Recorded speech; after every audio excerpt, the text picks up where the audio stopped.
Selamat malam Pak, perkenalkan nama saya adalah Andri Yososinaga, saya dari kelas 11 3. Di sini saya akan menjelaskan langkah-langkah dalam melakukan penelitian etnografi. Penelitian etnografi itu cenderung berhati-hati dalam pengumpulan dan pengolahan data untuk menarik sebuah kesimpulan. Kehati-hatian tersebut itu berimbas pada banyaknya tenaga dan waktu yang dikeluarkan. Mari kita simak langkah-langkah berikut. Yang pertama itu menentukan masalah penelitian dan informan. Dalam langkah pertama ini, etnografer kemudian menentukan masalah penelitian yang akan ditelitinya. Ketika kita menentukan masalah penelitian tersebut, tanpa kita sadari kita juga sedang menentukan informan. Kita mengetahui bahwa informan itu sesuai dengan masalah penelitian melalui beberapa kriteria. Tahap itu diantaranya adalah yang pertama tuh enkulturasi penuh. Enkulturasi penuh itu merupakan proses alami informan. Itu mempelajari suatu budaya tertentu.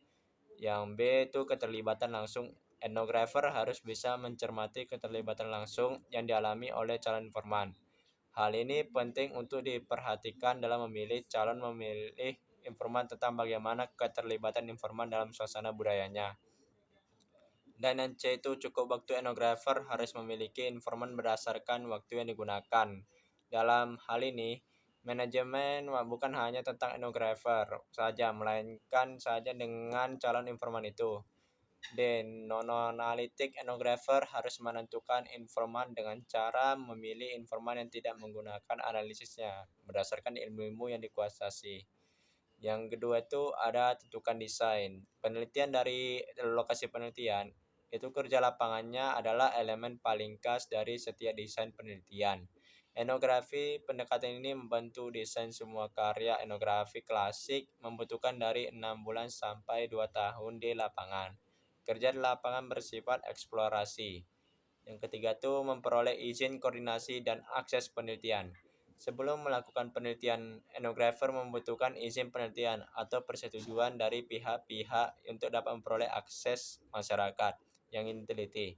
Izin dan koordinasi dengan pihak-pihak terkait dengan penelitian etnografi penting dilakukan dalam rangka memperlancar jalannya penelitian etnografi dan mengantisipasi hal-hal yang tidak diinginkan.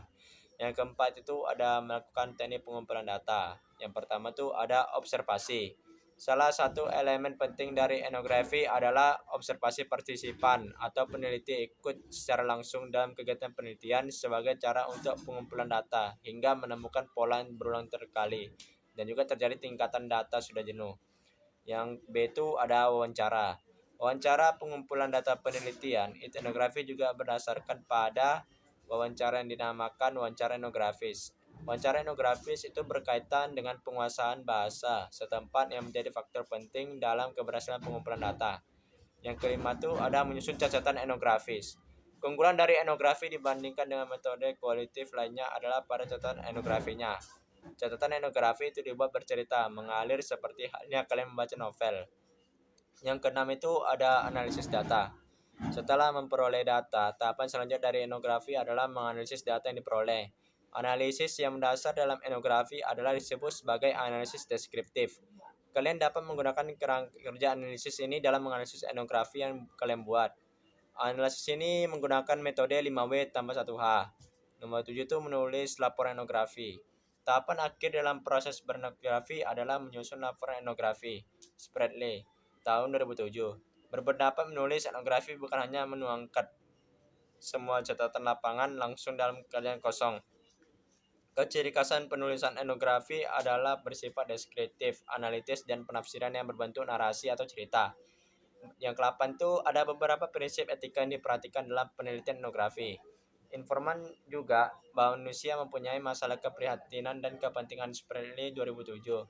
Nilai yang dipegang oleh etnografi juga bisa berbeda dengan apa yang dianut oleh informan. Sehingga mau tidak mau etnografi harus menyesuaikannya dengan nilai-nilai yang dianut informan. Berikut ini beberapa prinsip etika yang dapat diperhatikan dalam penelitian etnografi. Yang pertama A itu mempertimbangkan informasi terlebih dahulu. Yang B itu mengamankan hak-hak kepentingan dan sensitivitas informan. Yang C itu menyampaikan tujuan penelitian. D melindungi privasi informan. E dilarang mengeksploitasi informan. F memberikan laporan penelitian. D etnografi pada masyarakat digital. Yang pertama tuh ada pengantar etnografi digital. Perubahan sosial budaya masyarakat dalam satu dasar, warga ini mengalami lompatan yang luar biasa. Banyak faktor mulai dari revolusi industri 4.0 dan masyarakat sampai adanya pandemi COVID-19 yang telah mengubah pola interaksi masyarakat. Yang kedua itu ada menyusunan etnografi. Prosedur atau langkah kerja etnografi tidak diubah seperti etnografi kontemporer yang diawali oleh menyusun pertanyaan penelitian, ini diakhiri dengan analisis dan kesimpulan.